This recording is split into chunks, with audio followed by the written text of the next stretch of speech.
रहे थे, that is electromagnetic radiations, और उसमें हमने उसके कुछ एप्लीकेशन को भी डिस्कस कर लिया था, राइट। तो मेन जो हम लोग का पॉइंट था वहाँ से हम लोग इंटर करते हैं।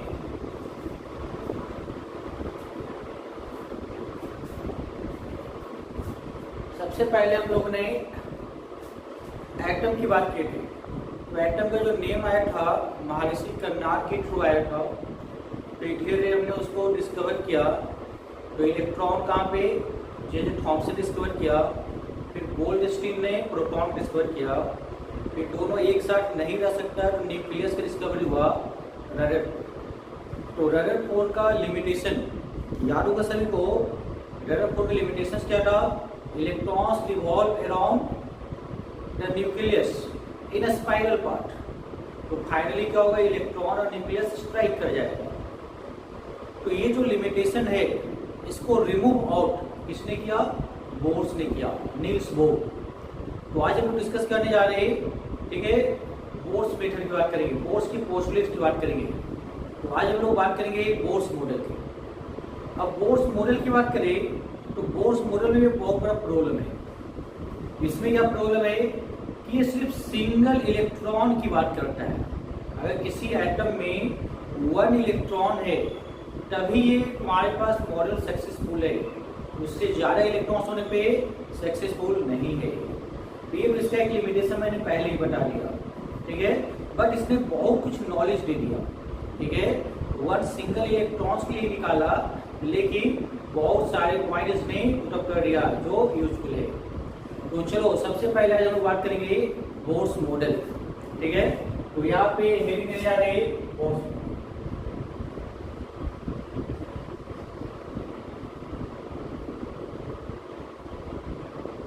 और बोर्स मॉडल की बात करें कि किसके लिए होता है, for single electron, single electrons atom and ion,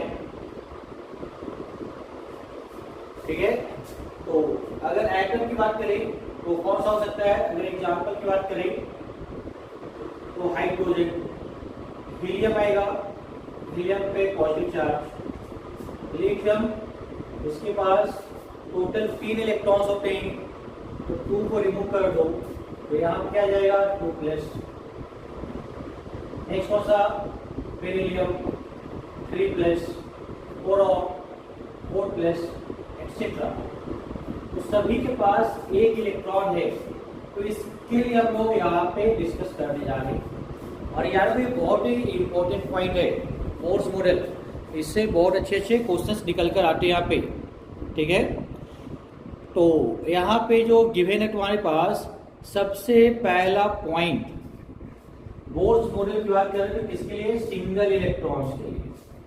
तो जैसे मान लो कोई भी हम लोग सिस्टम से रूल्स बनाते हैं तो उसको पहले हम लोग प्रूव करते हुए लास्ट में फाइनल आंसर देते हैं, ठीक है। तो उसको हम लोग क्या बोलते हैं, एक्सपेरिमेंट, ऐसा आया। लेकिन बोर्स मॉडल में क्या है, इसने पहले कुछ अपना पोस्टुलेट्स दिया कि नहीं ये ऐसा होता है, ये चीज है इसमें, और उसके बाद इसने अपने थ्योरी को एक्सप्लेन किया, ठीक है। पहले इसने कुछ पॉइंट्स बताए, फिर थ्योरी को एक्सप्लेन किया गया, और उसके बाद जो पॉइंट पहले बताया गया था उसको एक्सप्लेन किया गया, ठीक है, कि जो पॉइंट हमने लिखा है वो सही है। और साथ में इसने नहीं भी प्रूव कर सका तो किसी दूसरे वैज्ञानिक ने उसको प्रूव कर दिया, ठीक है। तो यहाँ पे जो पॉइंट इसने पुट अप किया उसको क्या बोलते हैं, postulates, postulates of Bohr's model. तो पहले पोस्टुलेट्स, पहले उस पॉइंट को रखा और उस पॉइंट को देखते हुए इसने अपने पूरे थ्योरी बना दी, ठीक है। और उसके बाद उसने सब चीज, मतलब एटम जो होता है हाइड्रोजन, जैसे मान लो सपोज करो हाइड्रोजन का एग्जांपल लिया, तो हाइड्रोजन का रेडियस कितना होगा, उसकी वेलोसिटी कितना होगा इलेक्ट्रॉन का, ठीक है। और उस हाइड्रोजन में इलेक्ट्रॉन्स कितने हैं, कौन से ऑर्बिट में अगर रहेगा कितना उसका वेलोसिटी होगा, डिफरेंट ऑर्बिट्स में उसका रेडियस कितना होगा, उसकी एनर्जी कितना होगा, काइनेटिक एनर्जी वैल्यू कितना आएगा, पोटेंशियल एनर्जी कितना निकल के आएगा, टोटल एनर्जी कितना निकल कर आएगा, ठीक है। साथ में बोल सकते हैं ट्रांजिशन एनर्जी, उसकी वैल्यू कितनी होगी, आयोनाइजेशन एनर्जी उसका वैल्यू कितना आएगा, सेपरेशन एनर्जी उसकी वैल्यू क्या आएगी, ये सब सारी वैल्यू इसने अपने फॉर्मूले दिए इस थ्योरी में, ठीक है। बट पहले क्या, उसने कुछ पॉइंट बताया कि हाँ ये पॉइंट्स है, और उसके बाद उसने जो उसके फॉर्मूले हैं उसको एक्सप्लेन किया, बाद में जो इसने पॉइंट्स पहले बताए थे उसको एक्सप्लेन कर दिया। तो ऐसे टर्म्स को क्या बोलते हैं, पोस्टुलेट्स, क्या बोलते हैं, postulates, direct postulates of Bohr's model. तो सबसे पहले हम लोग यहाँ पे पोस्टुलेट्स ऑफ बोर्स मॉडल की बात करेंगे। तो यहाँ पे हम लोग हेरी जा रहे postulates of Bohr's model.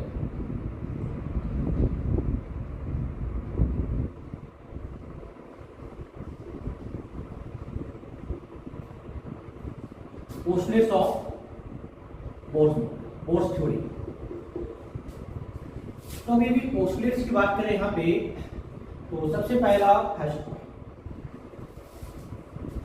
First point bourse ने जो तुम्हारे पास, ठीक है, वहां पे रदरफोर्ड ने बोला था कि प्रोटॉन और न्यूट्रॉन्स न्यूक्लियस में प्रेजेंट है और न्यूक्लियस साइज वेरी स्मॉल है जो कि सेंटर में होता है, ठीक है, ये तुम्हारे पास बोर्स ने भी बताया, ठीक है। साथ में इलेक्ट्रॉन्स रिवॉल्व करता है, ठीक है, न्यूक्लियस के राउंड, लेकिन स्पाइरल पाथ में नहीं करता, एक फिक्स्ड ऑर्बिट में करता है, ठीक है, उस ऑर्बिट का साइज से फिक्स्ड होती है।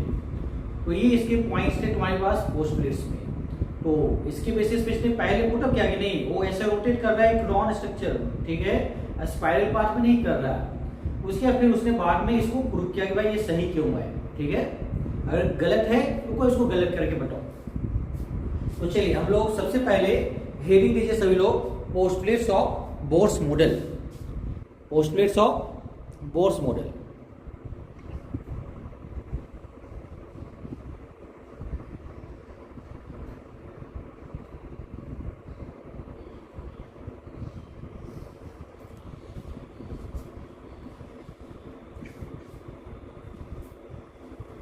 हाँ वो ये सही है ना, पोस्टुलेट्स ऑफ बोर्स मॉडल, ठीक है। तो चलिए फर्स्ट पॉइंट नोट डाउन करते हैं। फर्स्ट पॉइंट लिखिए, proton and neutrons,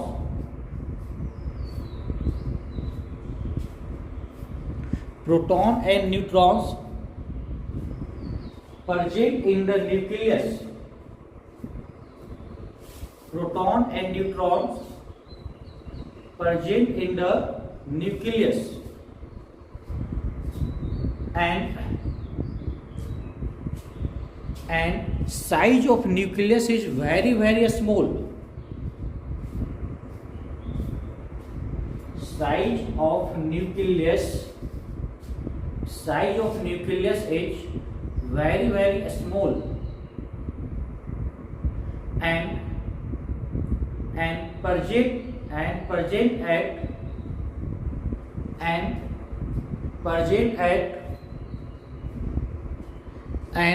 present at center of atom and present at center of atom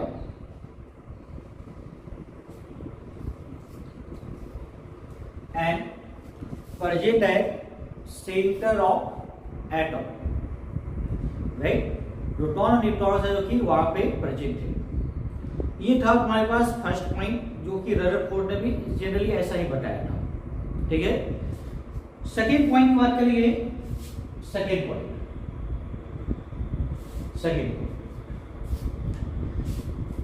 point बताया गया कि यहां पे जो इलेक्ट्रॉन है revolves around the nucleus in a fixed orbit और स्टेशनरी ऑर्बिट, ठीक है।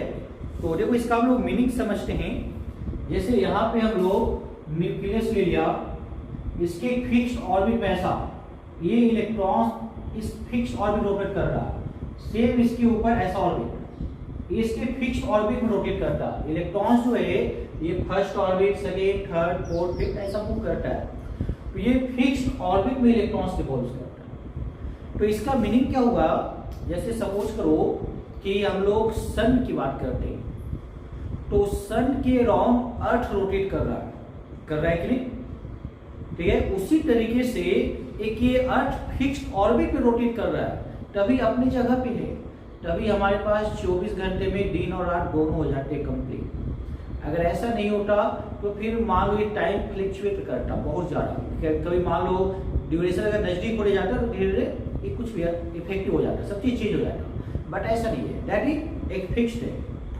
तो ये तुम्हारे पास क्या हो गया, that is fixed orbit. Similarly जैसे हम लोग मून की बात करते हैं, चंद्रमा की बात करते हैं, तो अर्थ के अराउंड चंद्रमा रोटेट कर रहा है और एक फिक्स्ड ऑर्बिट में रोटेट कर रहा है। उसी तरीके से यहाँ पे भी न्यूक्लियस के अराउंड इलेक्ट्रॉन जो रोटेट कर रहा है वो फिक्स्ड ऑर्बिट में रोटेट कर रहा है, ठीक है। और जो फिक्स्ड ऑर्बिट है इसे हम लोग क्या बोलते हैं, स्टेशनरी ऑर्बिट। कौन सा ऑर्बिट बोलते हैं, स्टेशनरी ऑर्बिट, ठीक है।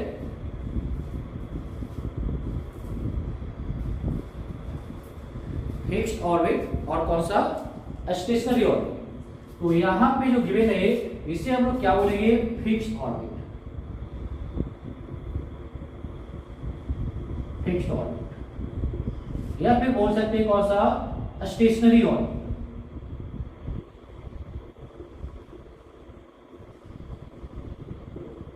Stationery that is electrons revolves around the nucleus in a fixed orbit और स्टेशनरी ऑर्बिट। अब जैसे मान लो एग्जांपल की बात करते हैं, सैटेलाइट की बात करते हैं, अर्थ है, अर्थ से हम लोग सैटेलाइट को ऊपर छोड़ते हैं, ठीक है।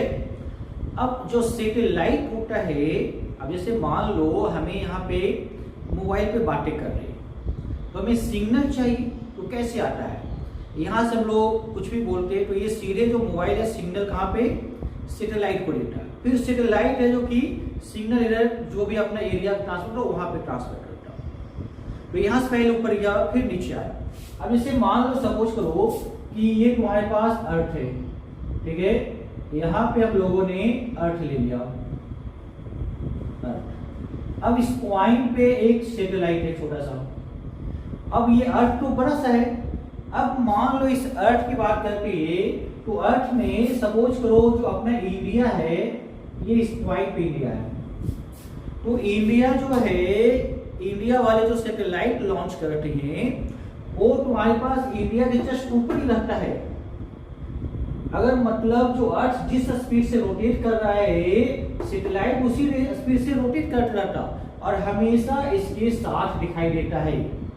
मतलब ये तुम्हारे पास सैटेलाइट भी रोटेट कर रहा है, अर्थ भी रोटेट कर रहा है, लेकिन अगर हम लोग यहां से देखेंगे तो सैटेलाइट हमें स्थिर दिखाई देगा, एक ही जगह पे दिखेगा, ठीक है। इसको क्या बोलते हैं, स्टेशनरी।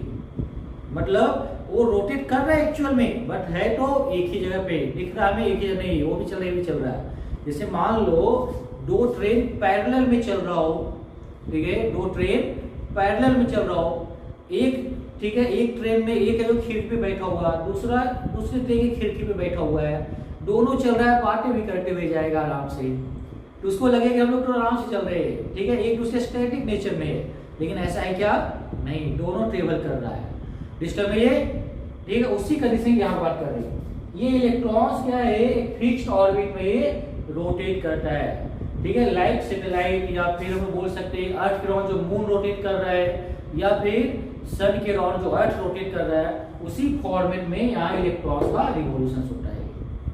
तो सेकेंड पॉइंट नोट डाउन कीजिए और सेकेंड पॉइंट में लिखिए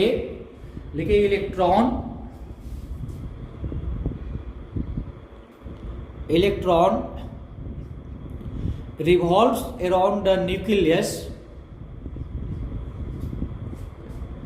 Electron revolves around the nucleus in a fixed orbit.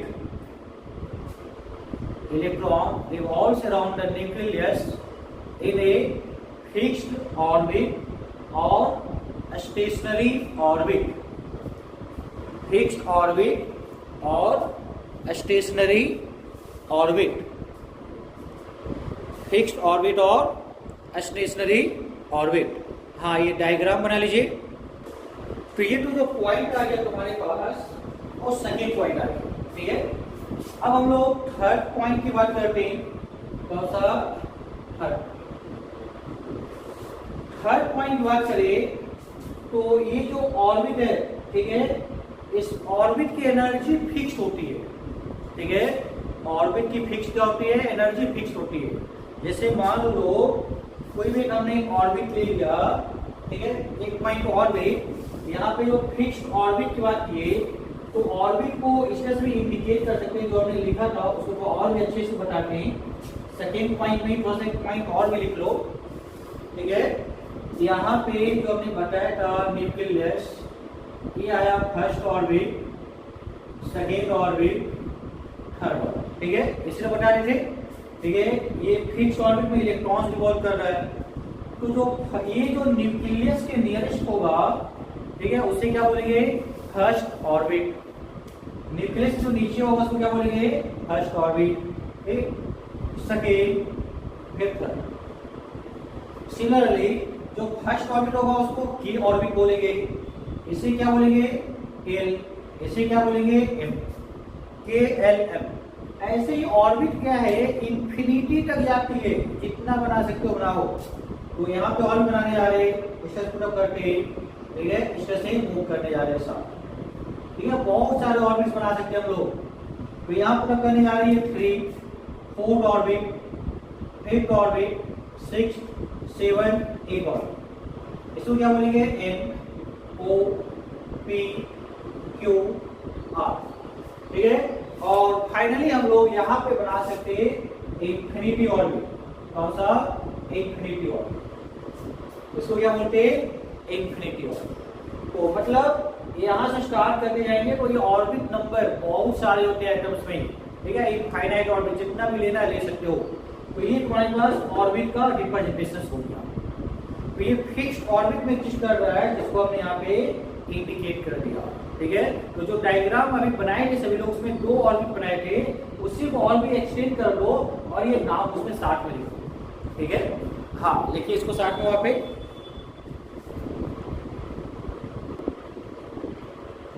हाँ, देखिए नेक्स्ट पॉइंट, ये तो आ गया सेकेंड पॉइंट। अब हम लोग थर्ड पॉइंट की बात करते हैं।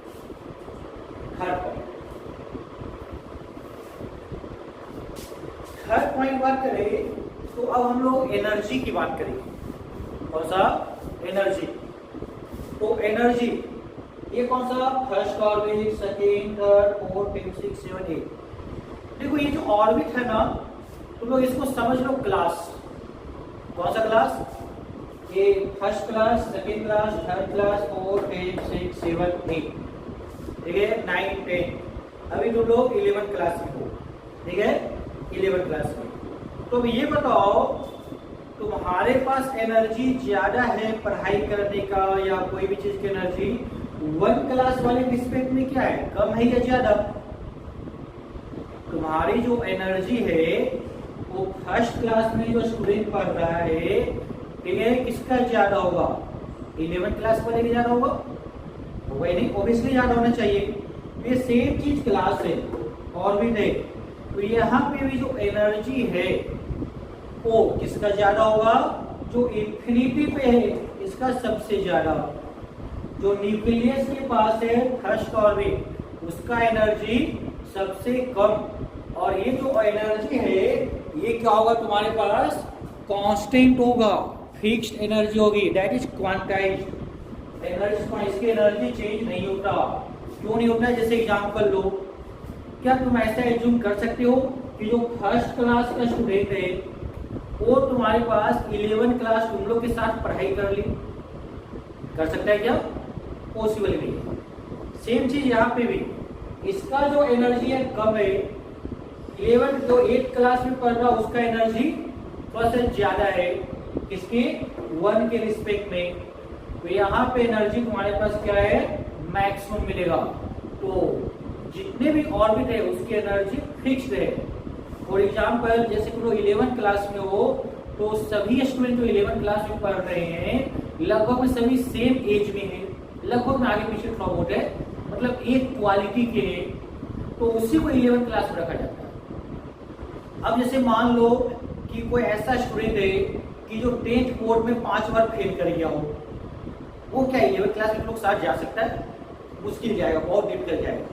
ठीक है। या एक ऐसा स्टूडेंट हो जो 5वीं क्लास में पास नहीं कर पाए और तुम लोग साथ बैठ के पढ़ाई करना चाहते हो सकता है पॉसिबल नहीं।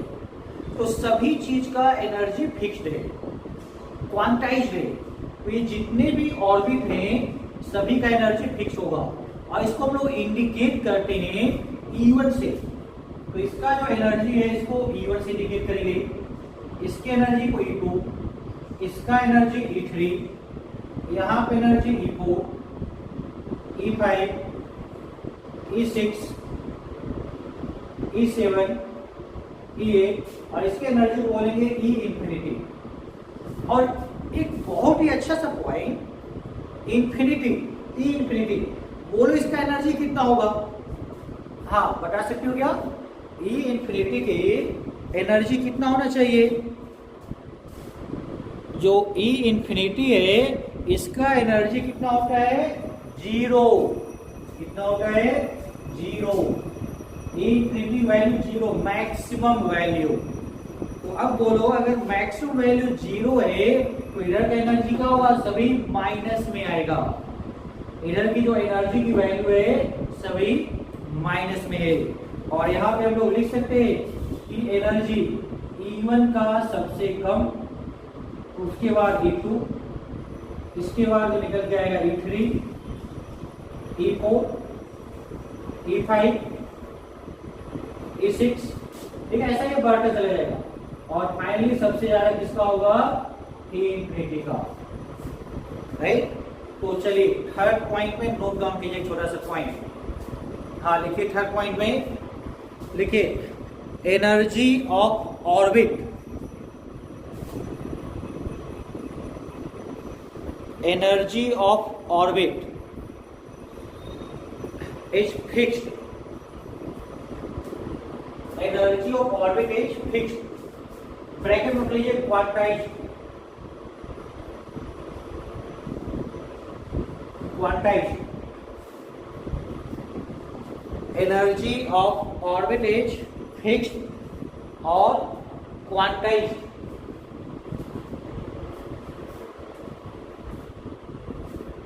Quantized and energy of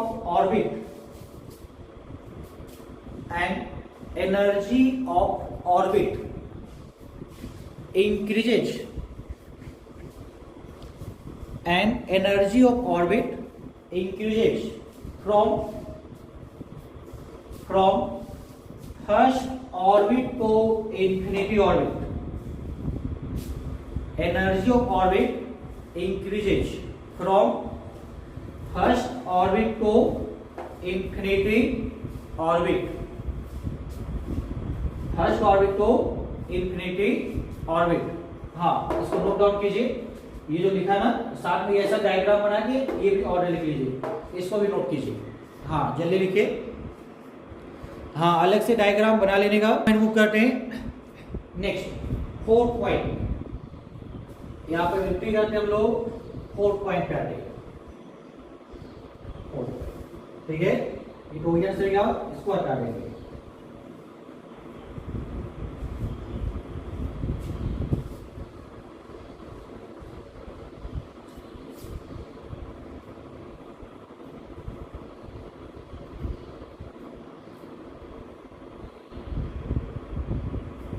fourth point देखो, यहाँ पे जो एनर्जी है वो तो वैल्यू फिक्स है। अभी सभी को मतलब देखिए पता चल चुका है, क्योंकि जो पहली क्लास में स्टूडेंट है उसमें लगभग में सभी स्टूडेंट पढ़ने वाले एक जैसे होते हैं, सेकेंड क्लास में पढ़ने वाले एक जैसे होते हैं। उसी तरीके से यहाँ पे इलेक्ट्रॉन की बात है तो उस ऑर्बिट में इलेक्ट्रॉन है तो उसके बराबर एनर्जी होगा। अब हम लोग बात कर रहे हैं इस पॉइंट पे न्यूक्लियस ले लिया, ये फर्स्ट ऑर्बिट, ये अपने सेकेंड ऑर्बिट ले लिया, सब कुछ कर दो। तो इस पॉइंट पे जो इलेक्ट्रॉन है this is first orbit, second orbit, यहां से इलेक्ट्रॉन जंप करके सेकेंड ऑर्बिट में आ जाता है। मान लो ये जंप किया और कहां पे आ गया? सेकेंड ऑर्बिट में आ गया। यहां पे फर्स्ट ऑर्बिट का इलेक्ट्रॉन जंप करके कहां पे आ गया? सेकेंड ऑर्बिट में। तो बोलो एनर्जी क्या करना पड़ेगा, गेन करेगा या लूज करेगा? एनर्जी गेन करेगा या लूज करेगा?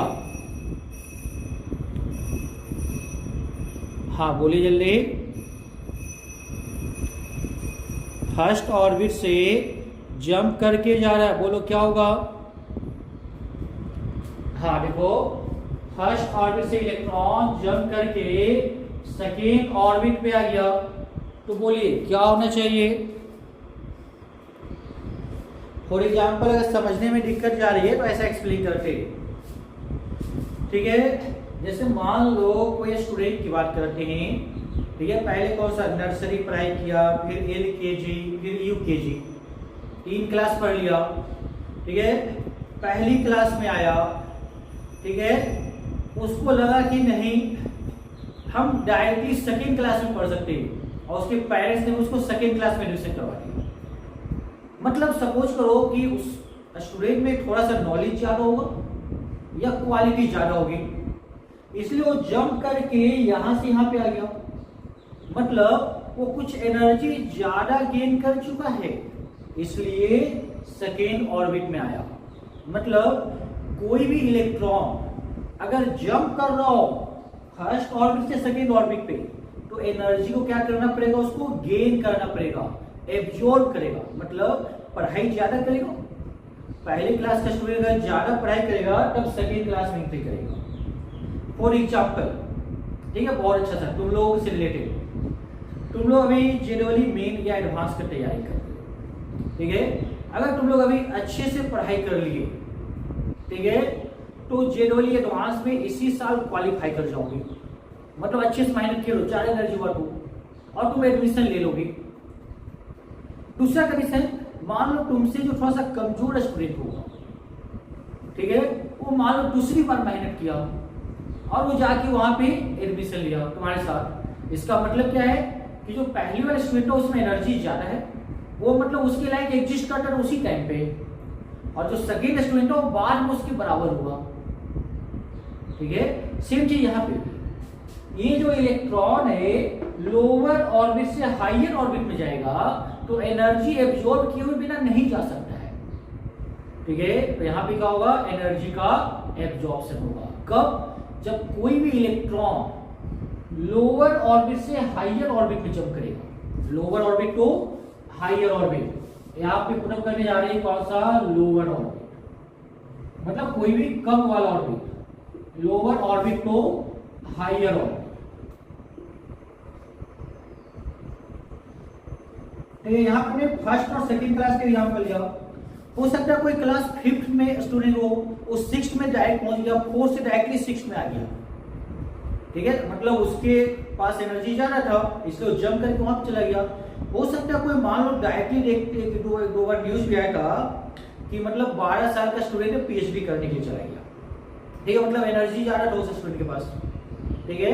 तो डायरेक्टली बोल सकते हो सेकेंड ऑर्बिट से सीधे कहां पे 10th में पहुंच गया, तो उसके पास एनर्जी ज्यादा एब्जॉर्ब करना पड़ेगा उस इलेक्ट्रॉन को। यहाँ पे इलेक्ट्रॉन्स रिस्पेक्ट देखना, तो उस इलेक्ट्रॉन क्या है, ज्यादा एनर्जी, जितना ज्यादा एनर्जी उसको मिलेगा उस ऑर्बिट में वो चला जाएगा। और ये एनर्जी हम लोग क्या बाहर से ही देते, जो स्टूडेंट मान लो क्लास में पढ़ाई करते उसको लोग बाहर से ही पढ़ाते हैं ना, ठीक है, पढ़ाने के बाद हुआ जो कि उस तरह से क्रिएट होता है, उस तरह से बन जाता है, तो फिर आगे जंप कर जाता है, ठीक है। सेम चीज, इस इलेक्ट्रॉन को कहीं से भी एनर्जी मिला, ये जंप करके हायर ऑर्बिट में जाएगा, ठीक है। तो उसी पॉइंट को यहाँ पे हम लोग मेंशन करने जा रहे हैं, लिखिए, हाँ 4th पॉइंट नोट कीजिए, लिखिए, when electron jumps from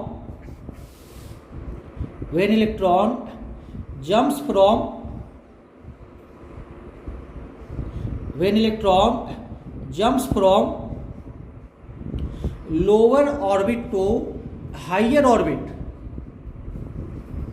then electron jumps from lower orbit to higher orbit, then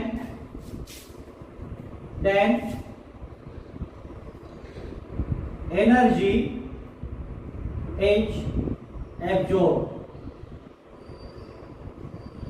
then energy is absorbed, ठीक है, एनर्जी का होगा एब्जॉर्ब करेगा, ठीक है, एनर्जी एब्जॉर्ब, ठीक है। हाँ, इस डायग्राम के साथ में नोट कीजिए, यहाँ पे बनाइए। हाँ, हो गया सभी का ना। चलो नेक्स्ट फिफ्थ पॉइंट की बात करते हैं हम लोग, यहाँ पे पुट अप करते हैं फिफ्थ पॉइंट। फिफ्थ पॉइंट में स्टेप यहां पे इसी तरह के कंडीशंस बनाते हैं,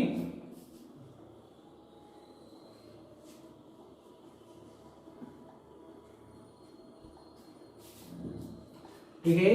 इस पॉइंट पे हम लोगों ने न्यूक्लियस लिया, first orbit, second orbit, third, fourth, fifth, ऐसा, ठीक है। कौन सा? ये first orbit, second, third, fourth, fifth, that is के एल एम एन ओ, ऐसा कुछ भी यहां पे बना लो, इंफिनिटी। अब देखो यहां पे हमने क्या किया था, लोअर से हायर की ओर मूव किया था। अब सपोज करो कोई हायर से लोअर की ओर जा रहा है, तो एनर्जी क्या करना चाहिए, उसको रिलीज करना पड़ेगा, ठीक है। अगर मान लो सपोज करो कि इलेक्ट्रॉन्स यहां पे, ये तुम्हारे पास जंप करके यहां पे आ गया, ऐसा, ठीक है। मतलब हायर ऑर्बिट से कहां पे आ गया, लोअर ऑर्बिट पे, दिस इज हायर ऑर्बिट। इसमें जो मूवमेंट हम लोग कर रहे हैं वो higher orbit to lower orbit. कौन सा? Lower orbit. तो अब इस पॉइंट पे एनर्जी क्या होगा, लूज करेगा या गेन करेगा, ठीक है, इमिट करेगा या एब्जॉर्ब करेगा। तो यहां पे अगर मान लो किसी के पास एनर्जी ज्यादा है, ठीक है, जैसे फिफ्थ ऑर्बिट मैंने भी बताया, जो 5वीं क्लास का स्टूडेंट है उसको कौन सी क्लास में लाया जा रहा है, दूसरी क्लास में, ठीक है। तो उसने के पास क्या होगा, एनर्जी कम होगा, इसलिए एनर्जी लूज किया किसी तरीके से, और ये किसमें आ गया, सेकेंड क्लास में आ गया। फॉर एग्जाम्पल जैसे कि ऐसा मान लो, सपोज करो, ठीक है, एक स्कूल है तुम्हारे पास, थोड़ा सा मान लो उसका प्रिंसिपल थोड़ा सा खड़ूस टाइप का है, ठीक है।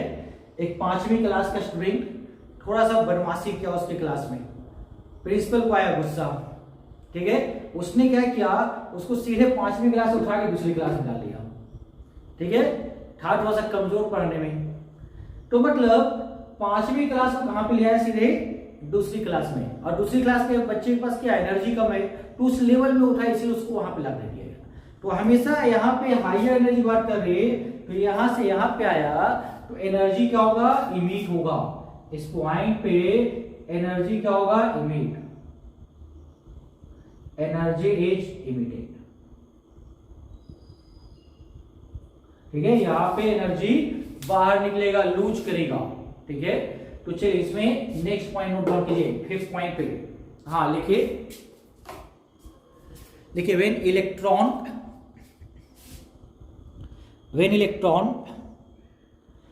jumps from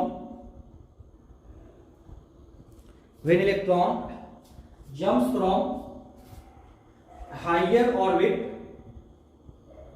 when electron jumps from higher orbit to lower orbit, electron jumps from higher orbit to lower orbit, then energy is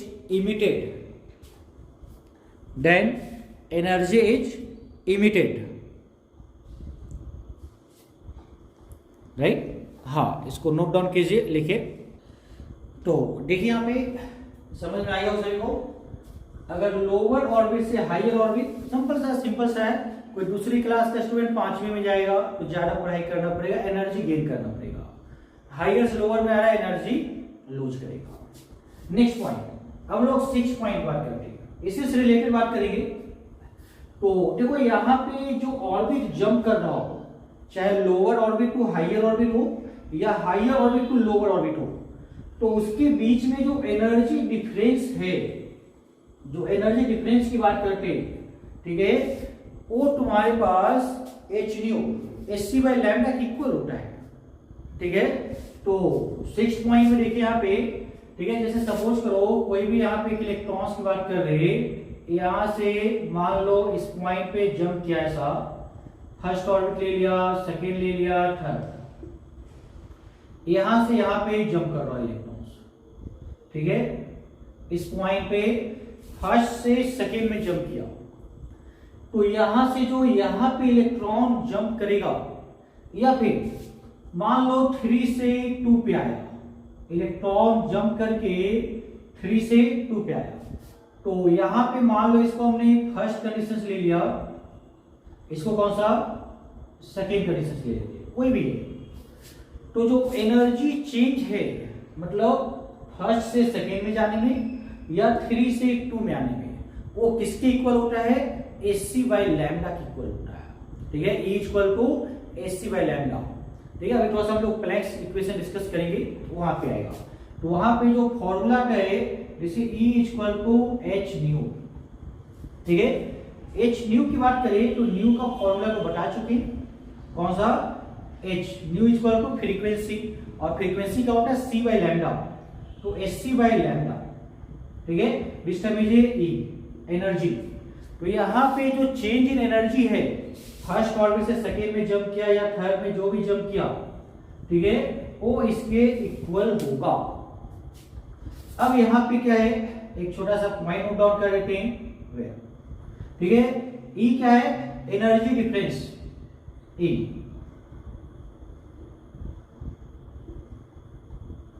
energy between one orbit to other orbit, one orbit to other orbit, एक orbit से दूसरे orbit का energy difference, nu is a frequency,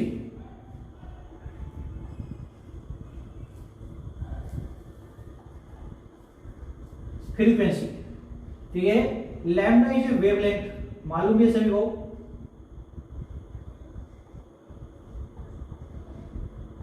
wavelength, C is a velocity of light,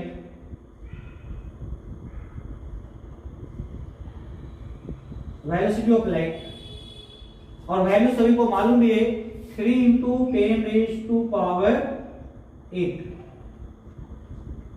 metre per second, and finally is H is a Planck's constant,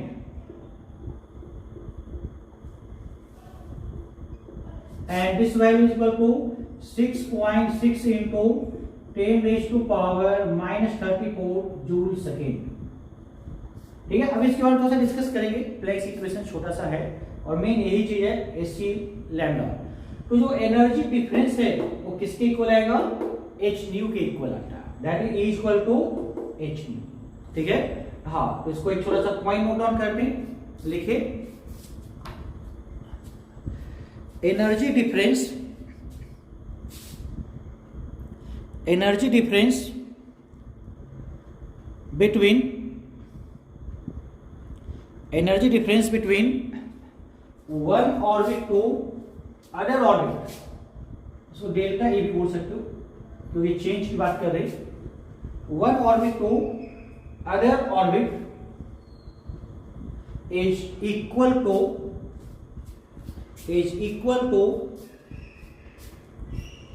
H nu, H nu, ठीक है, H nu, ठीक है, या फिर यहां पे ऐसे बोल सकते हो delta E equal to En1 minus En2, ठीक है, जो भी चेंज होगा उसको इंडिकेट करेगा, ठीक है, जहां से जहां पे चेंज हो रहा हो, जिस ऑर्बिट से जहां पे जंप कर रहा हो उसके बीच का डिफरेंस है En1 minus En2, that is delta E, ठीक है। हाँ, इस पॉइंट को पहले नोट डाउन किए सभी लोग, लिखिए अच्छे से, हाँ हो गया वो सभी का। तो एनर्जी डिफरेंस, ठीक है, N1 माइनस N2 किसके इक्वल आएगा, H nu S C by lambda, E क्या है, energy between one orbit to other orbit, nu frequency, lambda wavelength, C velocity of light, H is a Planck's constant, 6.6 into 10⁻⁻34 joule second. इसी में एक छोटा सा point और भी हम लोग को मेंशन करना है, ठीक है, उसको अच्छा से एक्सप्लेन कर देते हैं। दोनों के बीच का जो एनर्जी डिफरेंस है वो कहां पे ज्यादा मिलेगा उस चीज को हमें देखना है, ठीक है।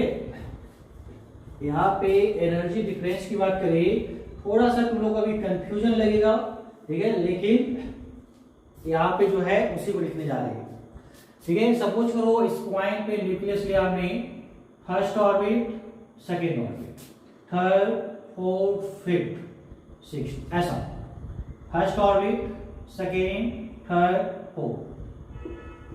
इस दोनों के बीच का एनर्जी डिफरेंस, ठीक है, और यहां का एनर्जी डिफरेंस, इस पॉइंट का एनर्जी डिफरेंस, यहां पे एनर्जी डिफरेंस, यहां पे एनर्जी डिफरेंस, सबसे ज्यादा एनर्जी डिफरेंस कहां पे मिलेगा?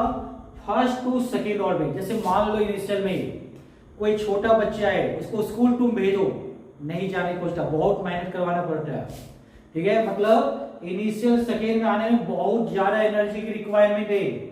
तो यहां पे पुट अप करेंगे that is E2 minus E1, इसकी एनर्जी सबसे ज्यादा होगा respect to E3 minus E2। Next कौन सा आएगा? E4 minus E3। नेक्स्ट कौन सा? E5 माइनस E4 एक्सेट्रा, ठीक है। ये तुम्हारे पास एनर्जी का ऑर्डर मिलेगा। अगर मान लो इसको हमने ए लिख दिया, इसको बी लिख देते, सी, डी, ई, तो यहां पे इसमें सभी का ऑर्डर बोलो क्या होगा? सबसे ज्यादा एनर्जी किसका आएगा? ए का, फिर कौन सा आएगा? बी, सी, डी, ई। इसके बीच का difference, energy difference, energy difference, ठीक है। तो ये जो तुम्हारे पास आ गया कौन सा? E2 माइनस E1 की वैल्यू सबसे ज्यादा मिलने वाला है, ठीक है। और मालूम भी है फर्स्ट ऑर्बिट को क्या बोलते हैं? की ऑर्बिट, ये चीज मत बोलना, L, M, N, O, P, ऐसा ही ना। बाद में कौन सा जाएगा? इंफिनिटी ऑर्बिट, ठीक है। हाँ, उसी में इसको नेक्स्ट पॉइंट नोट कर लीजिए, एनर्जी डिफरेंसेस, ठीक है। हाँ, हो गया, सही का। तो देखो अभी जो हम लोगों ने डिस्कस किया वो कौन सा? बोर्स मॉडल के पोस्टुलेट्स की बात की, अभी कंप्लीट नहीं हुआ है, इसमें एक पोस्टुलेट्स और भी बचे हुए हैं, ठीक है। तो अभी जो हमने डिस्कस किया उसको अच्छे से थोड़ा सा लर्न कर लो, याद कर लेना, तो फिर इसका हम लोग थ्योरी जो डिस्कस करेंगे उसमें इसका बहुत सारे यूज करने वाले वर्ड्स को, ठीक है। तो चलो इसके बाद अब हम लोग नेक्स्ट क्लास में डिस्कस करते हैं, ठीक है। हाँ,